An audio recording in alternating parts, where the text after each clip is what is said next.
विद्यार्थी मित्रांनो, आज आपण ॲडमिशन ऑफ पार्टनर या चॅप्टरमधील प्रॅक्टिकल नंबर 5 घेऊ। आज आपण या प्रॉब्लेमसाठी निवड केलेली आहे आपल्या टेक्स्टबुकमधील पेज नंबर 157 की जो सॉल्व प्रॉब्लेम दिलेला आहे नंबर 14। मग या प्रॉब्लेममध्ये पार्टनर्स आहेत mister Sahil and missus Vanita were in partnership sharing profits and losses in the proportion of 3:1 respectively. मग मिस्टर साहिल आणि मिसेस वनिता हे दोन ओल्ड पार्टनर्स असून त्यांचा ओल्ड प्रॉफिट शेअरिंग रेशो आहे 3:1 3:1। Their balance sheet as on 31 March 2019 of their business was as under. मग त्यांची balance sheet आपणास दिलेली आहे 31 मार्च 2019 ची।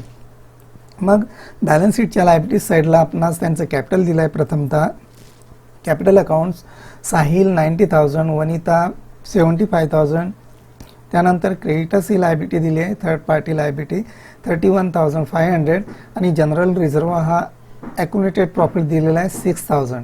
मग त्यांचा रेशो हा 3:1 असल्यामुळे त्या दोघांना 4,500 आणि 1,500 असा रेशोमध्ये विभागला जाईल आणि त्याची नोंद आपण या पार्टनर्स कॅपिटल अकाउंटच्या क्रेडिट साईडला करणार बाय जनरल रिझर्व 4,500 आणि 1,500। आणि असेट्स दिले आहे त्यामध्ये बिल्डिंग आहे 90,000, स्टॉक आहे 60,000, डेटर्स आहे 46,500 आणि कॅश आहे 6,000। आणि दोन्ही बाजूची बेरीज आहे बॅलन्स शीटची 2,02,500। मग आपणास पुढे सांगितलं आहे की त्यांनी दिनेश या नवीन पार्टनरला प्रवेश दिलेला आहे। Dinesh is admitted as a partner in the firm on the following terms. आणि मग त्यांच्या अटी अशी आहे, पहिली he shall have 1/4 share in future profit of the firm. मग त्याचा या दिनेशचा भविष्यकाळामध्ये नफ्या तोट्यातील हिस्सा हा 1/4 राहील। त्यानंतर Dinesh shall bring ₹60,000 as capital for and 30,000 as his share of goodwill. मग या दिनेशने त्याच्या हिश्श्याची गुडविलची अमाऊंट आणलेली आहे 30,000 आणि त्याच्या हिश्श्याचं कॅपिटल आणलं आहे 60,000। त्यानंतर बिल्डिंग ओव्हर व्हॅल्यूड बाय ₹12,000। मग बिल्डिंग ही ओव्हर व्हॅल्यूड झालेली आहे 12,000। मग जेव्हा एखादी असेट ओव्हर व्हॅल्यूड झालेली असेल तर तिला प्रॉपर व्हॅल्यूजमध्ये ॲडजस्ट करताना याचा अर्थ जी बुक व्हॅल्यू बिल्डिंगची दिलेली आहे 90,000 ही 12,000ने ओव्हर व्हॅल्यूड आहे, जास्त आहे। मग तिला प्रॉपर व्हॅल्यूला ॲडजस्ट करण्यासाठी ओव्हर व्हॅल्यूड व्हॅल्यू जी असेल ती लेस करावी, म्हणजे 12,000 कमी करावे। म्हणजे 90,000 मायनस 12,000 ऑटर कॉलम 78,000। मग बिल्डिंगची व्हॅल्यू ही कमी होते ओव्हर व्हॅल्यूड असताना प्रॉपर व्हॅल्यूला ॲडजस्ट करताना। मग ती रिव्हॅल्युएशन अकाउंटच्या डेबिट साईडला 12,000 म्हणून दर्शवावे। आता ओव्हर व्हॅल्यूड आणि अंडर व्हॅल्यूड किंमत कमी झाली म्हणून आपण त्या ठिकाणी डेप्रिशिएशन म्हणून विचारात घ्यावे। त्यानंतर stock is under valued by 20% in the books. आता या ठिकाणी लक्षात घ्या की स्टॉक हा या उलट बिल्डिंगच्या उलट अंडर व्हॅल्यूड झालेला आहे। म्हणजे ह्या पुस्तकामध्ये स्टॉकची किंमत जी 60,000 आहे ती कमी आहे। किती कमी आहे तर 20%ने। 20% म्हणजे डायरेक्ट 60,000च्या 20% काढू नये, तर त्या ठिकाणी आपण पुढे कॅल्क्युलेशन करणार। तर त्या ठिकाणी दिलेली अमाऊंट गुणिला 100 मल्टिप्लाइड बाय 100 अपॉन मग जेवढी अंडर व्हॅल्यूड असेल तेवढी 100 मधून 100 मधून लेस करावी। म्हणजेच 100 वजा 20 म्हणजेच 80, म्हणजे 80ने डिवाइड करावं। म्हणजे दिलेली व्हॅल्यू मल्टिप्लाइड बाय 100 मायनस 80 यानुसार जी प्राइस व्हॅल्यू येईल ती व्हॅल्यू ॲक्च्युअल व्हॅल्यू राहील। आणि मग ह्या 60,000 आणि तो जी ॲक्च्युअल व्हॅल्यू असेल त्यातला जो फरक येईल तो फरक म्हणजे अंडर व्हॅल्यूड, ती व्हॅल्यू त्यामध्ये ॲड करावी। आणि ॲड केल्यानंतर हे ॲप्रिशिएशन विचारात घ्यावं रिव्हॅल्युएशन अकाउंटच्या क्रेडिटला। असेट संबंधी असल्यामुळे रिव्हॅल्युएशन अकाउंटच्या क्रेडिटला। These assets are to be adjusted in their proper values. पुढची ॲडजस्टमेंट बघा मग की provided reserve for doubtful debts ₹1,200 on debtors. मग डेटर्स वरती RDD सांगितलेलं आहे 1,200। पुढे सांगितलं आहे मग RDD आपण डेटर्समधून वजा करतो आणि रिव्हॅल्युएशन अकाउंटच्या डेबिटला नोंदवतो। रिव्हॅल्युएशन अकाउंट म्हणजेच profit and loss adjustment account दुसरं नाव। मग पुढे बघा आता काय विचारलेलं आहे, तर you are required to prepare revaluation account, capital accounts of partners and balance sheet of the firm after admission of Dinesh. मग दिनेशच्या ॲडमिशन नंतर रिव्हॅल्युएशन आणि partners capital account balance sheet विचारलेली आहे. मग जोडीला आपण सपोर्टेड अकाउंट, कॅश अकाउंट आणि गुडविल अकाउंट ओपन करू. मग आता क्रमाने बघा. पहिलं account revaluation account or profit and loss adjustment account, column नेहमीप्रमाणे डेबिट साईड आणि क्रेडिट साईड. त्यानंतर पार्टनर्स कॅपिटल अकाउंट, 3 पार्टनर, मग साहिल, वनिता आणि दिनेश, दोन्ही साईडला साहिल, वनिता आणि दिनेश. कॅपिटल अकाउंट कसं उघडतात याची माहिती ऑलरेडी आहेच तुम्हाला आता. मग वरती heading Mrs Sahil, Vanita and Dinesh, balance sheet as on 1 April 2019. नंतर liability side, inner column amount, outer column amount, asset, inner column amount, outer column amount. त्यानंतर सपोर्टेड अकाउंट, कॅश अकाउंट आणि goodwill account, debit credit, particular amount, particulars amount, both अकाउंट्सला. मग पुढे working note केलेल्या आहे आपण, त्या बघू एक एक. मग प्रथमतः आपण नेहमीप्रमाणे सर्वप्रथम कॅपिटल अकाउंटचा बॅलन्स आपण क्रेडिट साईडला नोंदवू. कॅपिटल अकाउंटच्या मागच्या उदाहरणामध्ये फिक्स मेथड असल्यामुळे, कॅपिटलची फिक्स मेथड असल्यामुळे करंट अकाउंट दिलेलं होतं, म्हणून आपण कॅपिटल अकाउंट न उघडता ते डायरेक्ट लायबिलिटी साईडला नोंदवलं होतं आणि ॲडजस्टमेंटच्या नोंदी आपण करंट अकाउंटला केल्यात आणि शेवटी करंट अकाउंट हे क्लोज करून बॅलन्स शीटला नोंदवलं. या उदाहरणामध्ये फ्लॅक्च्युएटिंग कॅपिटल मेथड आहे, म्हणून साहिलचं कॅपिटल 90,000, वनिताचं कॅपिटल 75,000 हे प्रथमतः आपण कॅपिटल अकाउंटच्या क्रेडिट साईडला नोंदवू. बाय बॅलन्स ब्रॉट डाऊन 90,000 आणि 75,000. त्यानंतर पुढे प्रॉब्लेममध्ये आपणास जनरल रिझर्व्ह हा ॲक्युमुलेटेड प्रॉफिट्स दिलेला आहे. मग जनरल रिझर्व्ह हा आपण पार्टनर्स कॅपिटल अकाउंटच्या क्रेडिट साईडला नोंदवतो, म्हणून क्रेडिट साईडला बघा 6,000 डिवाइड केले 3:1 रेशोमध्ये. मग 4 रेशो म्हणून 6,000 अपॉन 4 1,500चा एक शेअर आला, वनिताचा एक हिस्सा म्हणून 1,500 आणि साहिलचे 3 शेअर्स म्हणजे 3 हिस्से असल्यामुळे 3ने मल्टिप्लाइड केलेला 4,500. एंट्री होते त्याची general reserve account debit 6,000 to Sahil's capital account credit 4,500 to Vanita's capital account credit 1,500. त्यानंतर पुढची स्टेप लक्षात घ्यायची की नवीन पार्टनरने कॅपिटलची रक्कम किती आणली. मग दिनेश शाल ब्रिंग ₹60,000 ॲज कॅपिटल्स. ह्या दिनेशने 60,000 कॅपिटल आणला आहे. त्याआधी कॅशचा बॅलन्स 6,000 आहे. मग कॅश अकाउंटच्या डेबिट साईडला टू बॅलन्स ब्रॉट डाऊन म्हणून नोंद करतो. मग ती बघा, टू बॅलन्स ब्रॉट डाऊन 6,000 आणि नंतर न्यू पार्टनर्सने कॅपिटल आणण्याची नोंद करावी. न्यू पार्टनर दिनेश आहे म्हणून टू दिनेश कॅपिटल अकाउंट म्हणून नोंद केली 60,000. मग नवीन पार्टनरने जी कॅश कॅपिटल म्हणून आणलेली असते त्याची नोंद आपण कॅपिटल अकाउंटच्या क्रेडिट साईडला करूया. बाय कॅश अकाउंट 60,000 आणि एंट्री विचारात घ्यावी cash account debit to Dinesh capital account म्हणजे new partners capital account credit. त्यानंतर गुडविलची रक्कम पुढच्या त्याच ॲडजस्टमेंटमध्ये पुढे सांगितलं आहे and 30,000 as a share of goodwill आणि 30,000 रुपये रक्कम ही त्याने गुडविलची आणलेली आहे. मग गुडविल आणण्याची एंट्री होते ती म्हणजे cash account debit to goodwill account. नोंद करावी कॅश अकाउंटच्या डेबिटला टू गुडविल अकाउंट 30,000 ही गुडविलची रक्कम पार्टनरने आणलेली आहे, म्हणून cash account debit to goodwill account ही एंट्री. नोंद कॅश अकाउंटच्या डेबिट साईडला टू गुडविल अकाउंट 30,000 आणि गुडविल अकाउंटच्या क्रेडिट साईडला बाय कॅश अकाउंट 30,000. त्यानंतर ही गुडविलची अमाऊंट ही ओल्ड पार्टनर्सला त्यांच्या ओल्ड प्रॉफिट शेअरिंग रेशोमध्ये किंवा सॅक्रिफाईस रेशोमध्ये डिव्हाइड करावी. जर प्रॉब्लेममध्ये आपणास न्यू रेशो दिलेला असेल त्यावेळेस आपण सॅक्रिफाईस रेशो काढावा आणि गुडविलची अमाऊंट ही ओल्ड पार्टनर्सला त्यांच्या सॅक्रिफाईस रेशोमध्ये वाटावी. या प्रॉब्लेममध्ये न्यू रेशो आपणास दिलेला नाही, म्हणून गुडविलची अमाऊंट ही आपण 3:1 रेशोमध्ये डिवाइड करू. म्हणून बघा या ठिकाणी वर्किंग नोट बघा, त्यामध्ये जनरल रिझर्व्हची वर्किंग नोट मी करून दिलेली आहे. Sahil share of general reserve is equal to 6,000 multiplied by 3/4.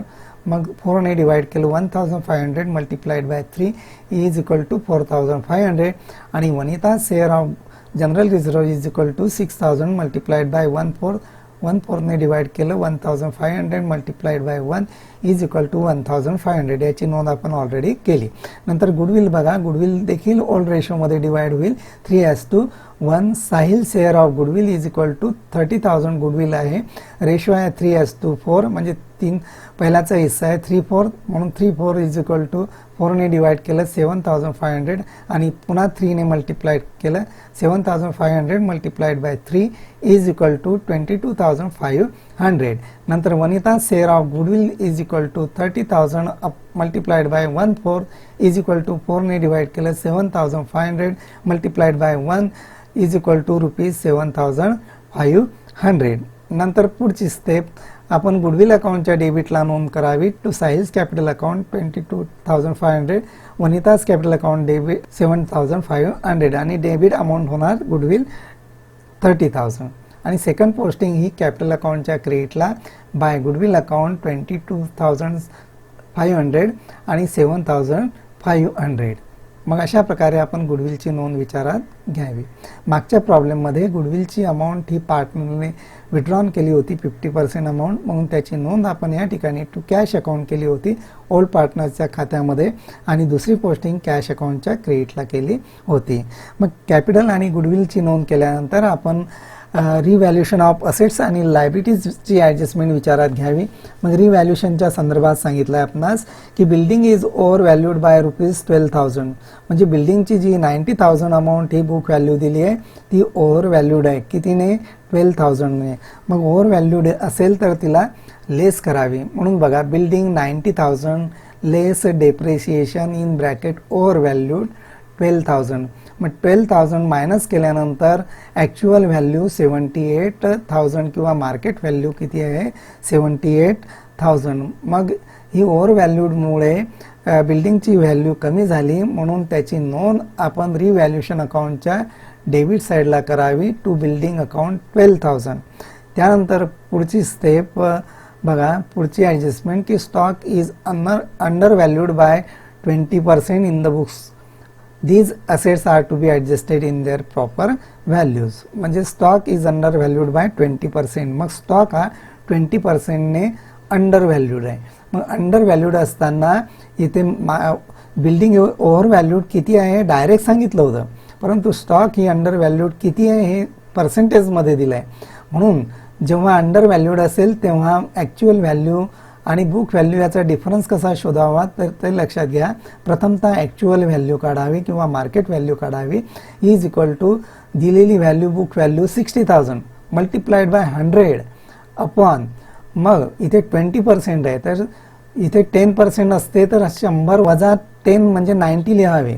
20 असेल तर 20 मायनस करावे 100मधून आणि 80 लिहावे. मग बघा आता की 60,000 मल्टिप्लाइड बाय 100 अपॉन 80.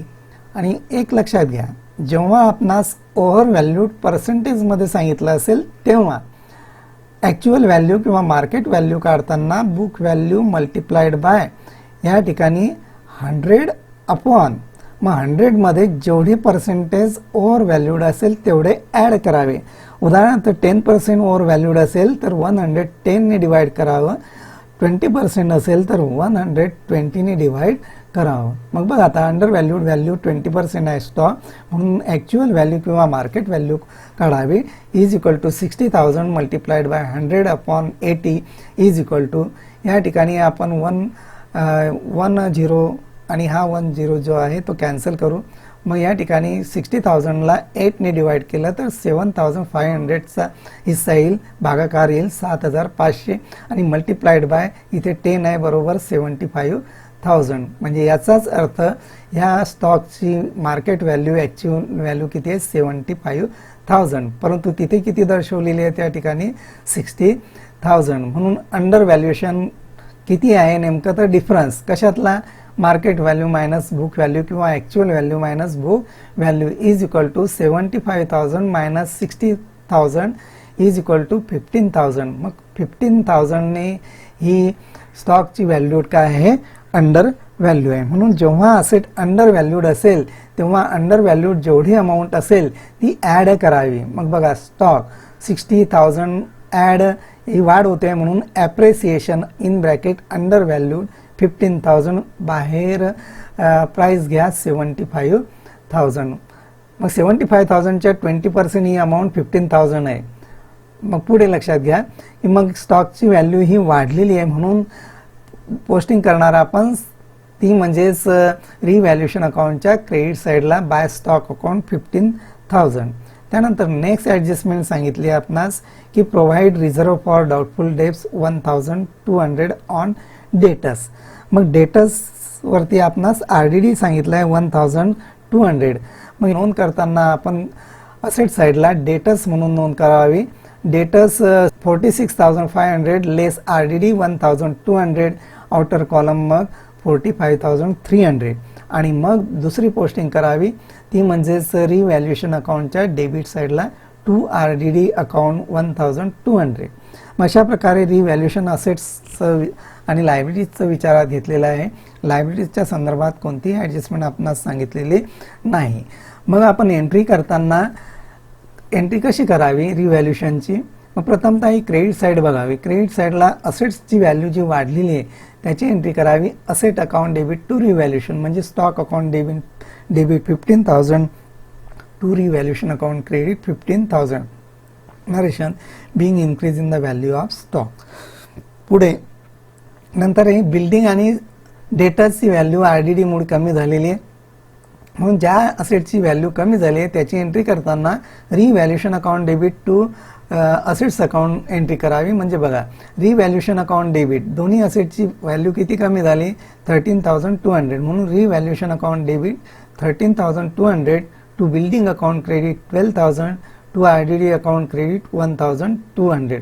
या पद्धतीने ह्या रिव्हॅल्युएशन ऑफ असेटच्या इन्क्रीज इन द व्हॅल्यू आणि डिक्रीज इन द व्हॅल्यू या संबंधी एंट्री आपण कराव्या. या ठिकाणी decrease in the value of असेटची नरेशन लिहिताना being decrease in the value of assets असं नरेशन लिहावं. त्यानंतर पुढे आपण ॲडजस्टमेंट सोडवल्या. मग ज्या असेटवर आणि लायबिलिटीजवर ॲडजस्टमेंट नसतील त्या आपण प्रॉपर व्हॅल्यूने बुक व्हॅल्यूने नोंदवाव्या. मग या प्रॉब्लेममध्येच सन्ड्री क्रेडिटर्स या लायबिलिटीजवर ॲडजस्टमेंट दिलेली नाही म्हणून पुढे आपण या सन्ड्री क्रेडिटर्सची नोंद डायरेक्ट लायबिलिटी साईडला करणार. क्रेडिटर्स किंवा सन्ड्री क्रेडिटर्स 31,500. त्यानंतर मग हे गुडविल अकाउंट हे पहिल्या नोंदीमुळे बाय कॅश अकाउंट 30,000 आणि दुसरी नोंद ती गुडविल डिव्हाइड केली शेअर केली म्हणून to Sahil's capital to Vanita's capital 22,500 7,500 आणि या नोंदीमुळे दोन्ही साईड ह्या 30,000 सेम असल्यामुळे या ठिकाणी गुडविल अकाउंट क्लोज झालेलं आहे. त्यानंतर कॅश अकाउंटचा ओपनिंग बॅलन्स होता 6,000 दिनेश कॅपिटल 60,000 आणि गुडविल 30,000. मग अशा नोंदी झालेल्या आहेत टोटल 96,000 आणि मग क्रेडिटला कोणतीही नोंद नाही पेमेंटची म्हणून बाय बॅलन्स कॅरी डाऊन हा 96,000 येणार. मग अशा प्रकारे हा जो कॅशचा बॅलन्स आलेला आहे 96,000 तो कॅश इन हँड म्हणून असेटला आपण नोंदवावा म्हणून कॅश इन हँड 96,000. अशा प्रकारे आपण असेटच्या लायबिलिटीजच्या नोंदी केलेल्या आहे. ॲडजस्टमेंटच्या नोंदी केलेल्या आहे. असेट्स आणि लायबिलिटीज आणि ॲडजस्टमेंटच्या योग्य नोंदी झाल्यानंतर सर्वप्रथम आपण रिव्हॅल्युएशन अकाउंट क्लोज करावं.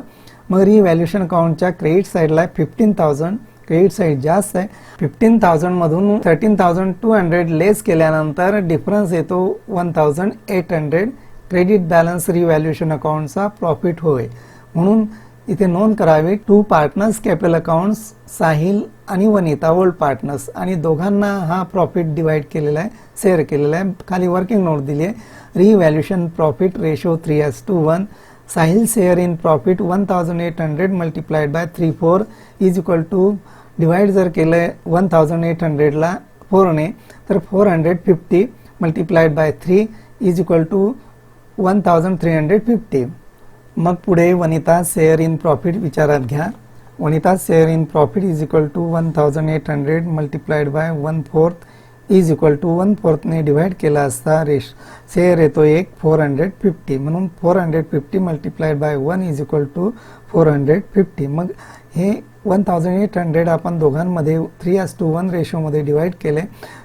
या ठिकाणी साहिलचा शेअर आलेला आहे 1,350 आणि वनिताचा शेअर आलेला आहे 450 म्हणून नोंद बघा. To partners capital account Sahil 1,350 आणि वनिता 450. त्यानंतर ब्रॅकेटमध्ये रिव्हॅल्युएशन प्रॉफिट 3:1. त्यानंतर पुढे ह्या रिव्हॅल्युएशन प्रॉफिटची नोंद आपण पार्टनर्स कॅपिटल अकाउंटच्या क्रेडिट साईडला करावी. म्हणून पार्टनर्स कॅपिटल अकाउंटच्या क्रेडिट साईडला बाय रिव्हॅल्युएशन अकाउंट 1350 आणि 450 ब्रॅकेटमध्ये प्रॉफिट.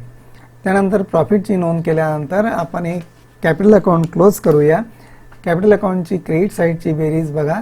ह्या साहिलची टोटल आहे 1,18,350, वनिताची टोटल आहे 84,450 आणि दिनेशची टोटल आहे 60,000. मग डेबिट साईडला कोणतीही नोंद नाही. मग पूर्ण टोटल क्रेडिटला जी आहे ती डेबिटला अगोदर टोटलमध्ये लिहू आणि डिफरन्स जी टोटल आहे तोच डिफरन्स होय. क्रेडिट साईड टोटल जेवढी तेवढाच डेबिटला टू बॅलन्स कॅरीड डाऊन म्हणून इथे साहिल्स कॅरीड डाऊन बॅलन्स 1,18,350, वनिताचा बॅलन्स 84,450 आणि दिनेशचा बॅलन्स 60,000. मग हा जो बॅलन्स आहे तो आपण कॅपिटल अकाउंट म्हणून बॅलन्स शीटच्या लायबिलिटी साईडला नोंदवावा. मग लायबिलिटी साईडला बघा, साहिल 1,18,350, वनिता 84,450 आणि दिनेश 60,000 आणि तिन्ही पार्टनरच्या कॅपिटलची एकूण टोटल 2,62,800 आणि मग कॅपिटल 2,62,800 आणि क्रेडिटर्स 31,500 आणि टोटल लायबिलिटीजची बघा 2,94,300. त्याचप्रमाणे असेट बघा, building 78,000, stock 75,000, debtors 45,300, cash in hand 96,000. ह्या सर्वांची टोटल देखील 2,94,300. मग अशा प्रकारे बॅलन्स शीटच्या दोन्ही साईडची बेरीज सारखी आहे, समान आहे, सेम आहे. बॅलन्स शीट ही टॅली झालेली आहे. आपलं उदाहरण हे बरोबर आहे. हे उदाहरण आपणास निश्चितपणे समजलं असेल. आपण हे उदाहरण लाईक करा, शेअर करा, सबस्क्राईब करा, इतर विद्यार्थ्यांपर्यंत पोहोचवा. धन्यवाद.